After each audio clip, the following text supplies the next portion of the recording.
Lord. இன்னைக்கு நம்ம topic distress to lift us not lower us. துன்பம் நம்மை வீழ்த்த அல்ல உயர்த்த. எந்த நேரத்தில் வேணும்னாலும் கடவுள் நம்மை புதிய நிலைக்கு கொண்டு செல்லலாம். எதிர்ப்புகளை சந்திக்கவும் நேரிடலாம். புதிய புதிய போராட்டங்களை போராடும் சூழ்நிலைக்குள் நம்ம தள்ளப்படலாம். புதிய தடைகளும் நம்மை மேற்கொள்ளலாம். நம்ம போராட்டத்தை சரியான விதத்தில் கையாள தெரியாதவங்களா கூட இருக்கலாம். புதிய நிலை, புதிய பிசாசுன்னு சிலர் சொல்கிறத கேள்விப்பட்டிருக்கோம். நம்ம சோர்ந்து போகிறது உண்டு. ஏன் எனக்கு மட்டும் இப்படிலாம் நடக்குதுன்னு நம்ம கேள்வி கேட்குறது உண்டு. ஏன் எனக்கு மட்டும் இவ்வளோ பிரச்சனை, ஏன் எனக்கு மட்டும் இப்படிப்பட்ட வியாதி, ஏன் எனக்கு மட்டும் இப்படிப்பட்ட சோதனைன்னு நம்மளை கேட்குறது உண்டு. இதுக்கெல்லாம் பதிலே கிடையாது. வாழ்க்கை வெறுத்து எதிர்மறையாக பேசும் சூழ்நிலையிலேருந்து நம்ம விலகி பிரச்சனைகளை, சவால்களை சரியான விதத்தில் பார்க்க ஆரம்பித்தா, சரியான விதத்தில் கையாள ஆரம்பித்தா நம்ம சுலபமாக வெற்றி பெறுறது மட்டும் இல்லாமல் புதிய நிலையை அடைய முடியும். இன்றைக்கி அதை பற்றி தான் பார்க்க போகிறோம். அதுக்கு முன்னாடி ஒரு குட்டி தகவல். 2ஆம் உலகப் போரின் போது நடு ராத்திரியில் பயங்கரமான யுத்தம். போராட்டம் பலப்பட்டு கொண்டே இருந்தது. எதிரின் கை ஓங்கி இருந்தது. அந்த சமயம் எங்கும் புகை மண்டலம். அதில் ஒருவன் தப்பி ஒரு குகைக்குள் ஒளிந்து கொண்டான். எதிரி வீரர்கள் அவனை தொடர்ந்து நெருங்கி குகைக்கு அருகாமையில் வரும் சத்தத்தை அவன் கேட்டவனா பயத்தின் உச்சகட்டத்துக்கு சென்றா அப்படின்னு சொல்லலாம். அப்போது அந்த குகையின் வாயிலின் மேலிருந்து ஒரு பெரிய சிலந்தி கீழே இறங்கி வலையுடன் கீழே இறங்கியதை அவன் கண்டான். அப்போது கடவுளிடம் கண்ணீருடன் கதறினான். இந்த சிலந்தி மாதிரி எனக்கு ஒரு பலமான நூல் கொடுக்கக்கூடாதா, கயிறு கொடுக்கக்கூடாதா, அதை பிடிச்சிட்டு நான் மேலே கீழே ஏறி இறங்கி போயிடுவேனே அப்படின்னு அவன் அழுதான். என்னை பிடிக்க எதிரி நெருங்கி விட்டார்களேன்னு கதறினான். என்ன ஆச்சரியம்! அப்போது அந்த சிலந்தி அவசரமாக தன் வாயிலிருந்து வலையை உண்டாக்கி எதிரி நுழையும் போது பெரிய சிலந்தி வலை பின்னி கொண்டு இருந்ததை பார்த்துட்டு இந்த வலையை சிலந்தியை தொந்தரவு செய்யாம யாரும் குகைக்குள்ள போயிருக்க வாய்ப்பே இல்லை, குகைக்குள்ள யாரும் இருக்க வாய்ப்பு இல்லைன்னு கருதி எதிரி திரும்பி சென்று விட்டான்.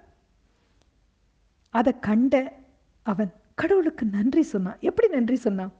சில வேளையில் சிலந்தி வலை கூட பலமானது செங்கல் சுவரை விட.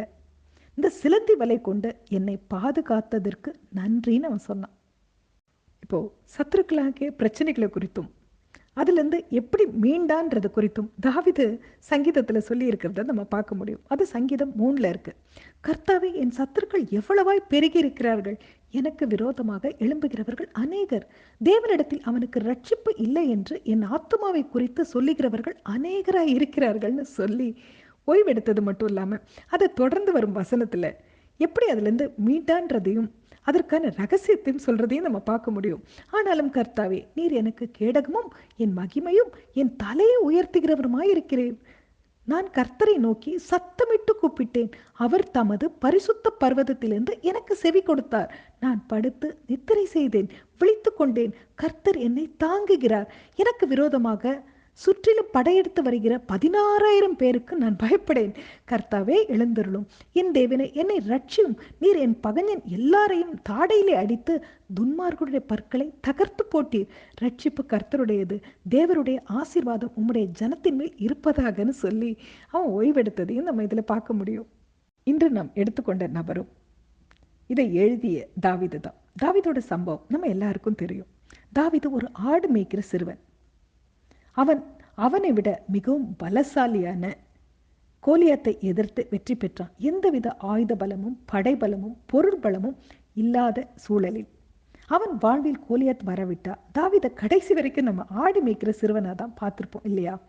கோலியாத் எதிரி போல இருந்தாலும் அவன் தாவீதை அழிக்க வரல, மாறாக அவனை உயர்த்த வந்ததை நம்ம பார்க்குறோம்.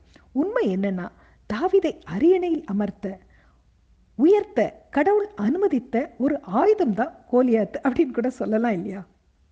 எல்லாத்துலதும் நமக்கு என்ன தருதுன்னா, கோலியாத் மாதிரி பெரிய பெரிய பிரச்சனைகள், போராட்டங்கள் நம்மை தோற்கடிப்பதற்கு அல்ல, மாறாக நம்மை உயர்த்த, நம்மை வெற்றியின் பாதையில் நடத்த, நம்மை புதிய நிலைக்கு கொண்டு செல்ல அப்படின்றது புரியுது.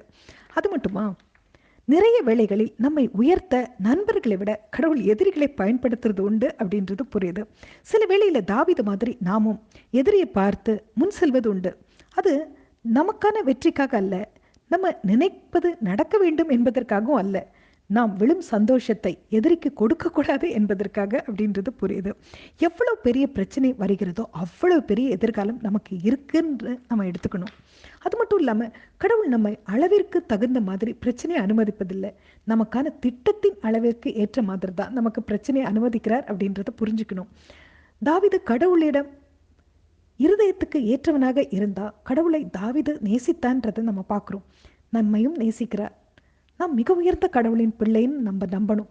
சோர்ந்து போவதுக்கு பதில் உற்சாகம் அடையணும். பெரிய உயர்வு பெருக்கம் இருக்குன்னு நம்பணும். தாவீது மாதிரி நாமும் கடவுளுடன் அசைக்க முடியாத நம்பிக்கை வைத்திருக்கணும். அப்படி நம்ம இருந்தா கடவுள் செய்யும் காரியம் நம்மை மட்டும் வியப்பில ஆழ்த்துறது மட்டும் இல்லாம நம் எதிரியும் நம்மளை சுத்தி இருக்கிறவங்களும் கூட வியப்பில ஆழ்த்தும் அப்படின்றது புரியுது. கர்த்தர் நம்மை உள்ளங்கையில் வரைந்து வைத்திருக்கிறான்னு நம்ம விசுவாசிக்கணும். சரியான நேரத்துல சிலந்து இறங்கி வலையை பின்னியது போல, எதிரியிடமிருந்து அவனை மீட்டது போல, சிறிய கூழாங்கல்லை கொண்டு எதிரியின் நெற்றியை பதம் பார்த்தது போல, எதிரி விழுந்தது போல நம் பிரச்சனைகளும் போராட்டங்களும் துன்பங்களும் கீழே விழும். துன்பம் நம்மை வீழ்த்த அல்ல, மாறாக உயர்த்த என்ற மனநிறைவுடன் நம்ம எப்படி துன்பத்தை பார்க்குறோம். செல்ஃப் டெஸ்ட் பண்ணிக்கலாமா? Have a nice day. Bye by.